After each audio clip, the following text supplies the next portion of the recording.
I've been reading this book, Andy Stanley's Be Rich, and it's sort of an intentionally misleading title because it's not at all about how to get rich. It's about how we can all feel rich, have the attitude of contentment.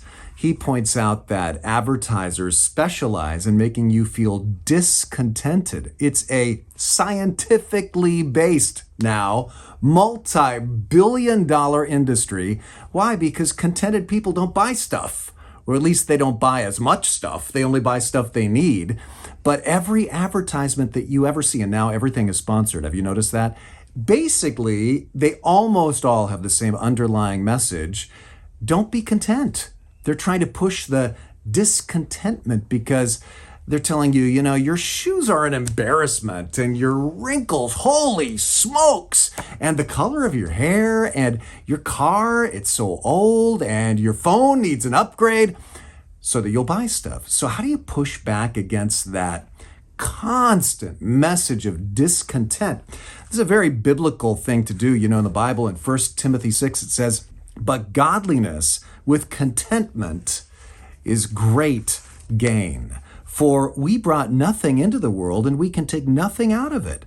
But if we have food and clothing, we will be content with that." Now, as Andy Stanley says, here are my questions. It's really the same question posed three different ways. How does one find contentment in a media-saturated culture built on an advertisement-driven economy? How do you say enough in a world fine-tuned with discontentment in its messaging? How can we, rich people, really, compared to the rest of the world, find the willpower to say no, even when technically we can afford to say yes? Well, the answer is found in one single word: gratitude.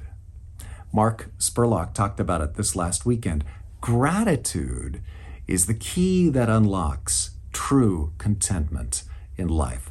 So I hope that motivates you right now to think of this. Think of three things you have already right now for which you are grateful. Think of three people that you know right now or have known for which you are grateful. And then here's the big one. Think of three times that you did not get what you deserved and you are grateful. 3 times God was gracious to you and forgave you, and you didn't get the consequence of your actions. Think of those things. 3 moments of grace, 3 people, and 3 things. You'll find your contentment level growing and your resistance to those advertisements increasing. Hope that helps you. Have a great Thanksgiving.